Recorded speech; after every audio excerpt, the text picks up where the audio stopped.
Berkunjung ke kota Jogja tak lengkap rasanya bila tak bersuah foto di area titik 0 km yang lokasinya di ujung selatan kawasan Malioboro. Di sini kita akan menjumpai sejumlah bangunan megah peninggalan di masa penjajahan Belanda. Salah satu bangunan yang dapat kita jumpai adalah Benteng Vredenburg yang dibangun pada abad ke-18, lebih tepatnya tahun 1760.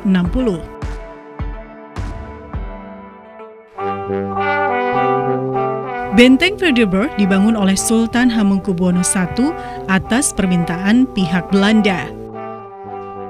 Belanda berdalih bahwa pembangunan benteng ini dimaksudkan untuk menjaga keamanan keraton.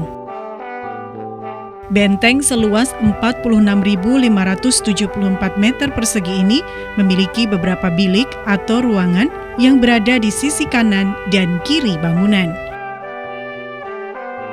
Pada 23 November 1992, bangunan ini diresmikan sebagai museum yang diberi nama Museum Benteng Vredenburg. Jadi Benteng Vredenburg ini memanfaatkan bangunan cagar budaya yang semula berfungsi sebagai benteng pertahanan. Nah, pertama kali dibuat atas perintah Belanda, itu dibuat pada tahun 1760. Nah, sejak saat itu fungsinya terus berganti. Nah, setelah kedatangan pasukan Jepang, ini masih menjadi markas tentara Jepang. Nah, setelah kemerdekaan ini menjadi markasnya Tentara Keamanan Rakyat. Nah, baru setelah itu pada perkembangannya Benteng Vredenburg ini dimanfaatkan sebagai museum sejarah perjuangan bangsa yang ada di Yogyakarta. Adapun salah satu arsitektur khas pada bangunan benteng ini adalah adanya parit yang berada di bagian depan benteng yang berfungsi untuk memperkuat pertahanan saat terjadi serangan.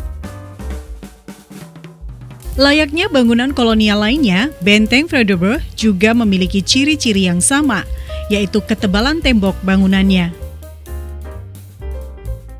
Beberapa ruangan yang dahulu difungsikan sebagai ruangan penyimpanan senjata ataupun bilik prajurit kini sudah berubah fungsi.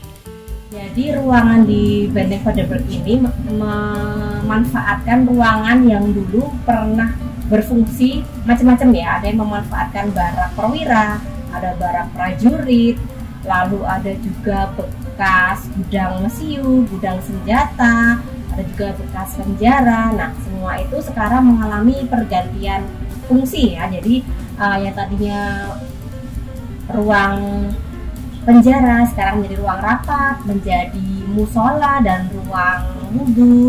Lalu barak perwira menjadi ruang pameran, begitu juga dengan barak prajurit. Lalu gudang senjata menjadi laboratorium para konservator. Lalu gudang mesiu menjadi ruang simpan pameran. Nah, masing-masing mempunyai luas yang beragam karena disesuaikan dengan fungsinya dahulu. Di sisi selatan Benteng Vredenburg, kita akan menjumpai beberapa bangunan Belanda lainnya, yaitu Gedung Bank Indonesia dan juga Gedung Kantor Pos atau yang biasa disebut sebagai Gedung Kantor Pos Besar. Gedung Kantor Pos Besar dibangun pada tahun 1912. Gedung ini awalnya dirancang oleh arsitek-arsitek dari Burgerlijk Openbare Werken atau BOW. Dan akhirnya tahun 1912 dibangunlah sebuah kantor untuk melayani persuratan dan telekomunikasi waktu itu. Semula bangunan ini bernama Post Telegraph and Telephone Kantor. Dan sampai sekarang bangunan ini masih berfungsi sebagai kantor pos bernama Kantor Pos Besar Yogyakarta. Bangunan Kantor Pos Besar Yogyakarta memiliki orientasi arah ke utara dengan bangunan memanjang dari timur ke barat. Orientasi ini tidak berubah dari sejak bangunan didirikan. Corak bangunan bergaya Indis nampak kental terlihat dari bangunan cagar budaya ini, yakni memiliki atap langit-langit yang tinggi dan memiliki struktur bangunan yang kokoh serta ruangan yang cukup luas. Bangunan Kantor Pos Besar Yogyakarta termasuk dalam kategori bangunan heritage kelas B, yang artinya bangunan cagar budaya yang dapat dipugar dengan cara restorasi. Sampai saat ini telah beberapa kali dilakukan pemugaran atas dasar alasan pemanfaatan. Di antaranya dengan penambahan bangunan, penambahan ruang menggunakan sekat permanen maupun non-permanen, serta pengecatan ulang mengikuti warna khas Corporate Pos Indonesia. Namun, tentu saja dengan catatan tidak mengubah fasad utama bangunan cagar budaya. Bangunan ini mengalami renovasi pertama pada tahun 1986 dan kemudian renovasi kedua pada tahun 1991. Selain bangunan-bangunan peninggalan Belanda yang ada di kawasan titik 0 km Kota Jogja, di sisi barat Kota Jogja, yaitu di perbatasan Kabupaten Bantul dan Kulon Progo, kita juga dapat menjumpai sebuah jembatan klasik yang juga bergaya Indis. Jembatan Bantar merupakan saksi sejarah perjuangan rakyat Sentolo, Kulon Progo pada masa pendudukan Belanda. Jembatan Bantar yang memiliki panjang 176 meter, lebar 5 meter, dan dengan ketinggian 25 meter di atas permukaan sungai itu dibangun kolonial Belanda pada tahun 1886 sebagai jembatan darurat. Sehingga dilihat dari segi arsitektur, jembatan tersebut mencerminkan struktur bangunan jembatan Eropa.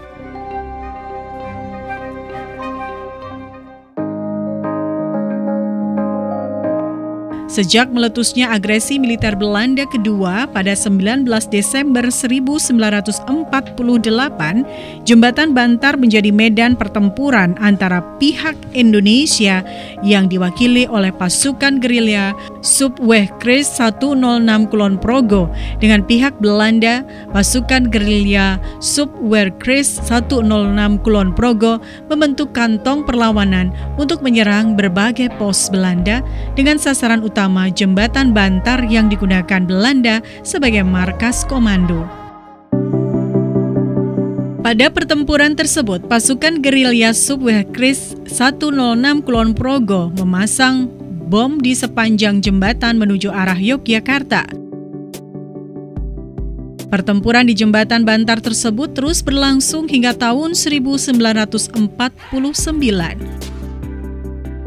Dengan akhir dimenangkan oleh pihak Indonesia karena berhasil mengikat pasukan Belanda yang bermarkas di Jembatan Bantar sehingga tidak dapat membantu pasukan Belanda yang diserang di kota Yogyakarta. Serangan umum 1 Maret 1949 di Yogyakarta ini menjadi tanda keberhasilan perjuangan rakyat Indonesia.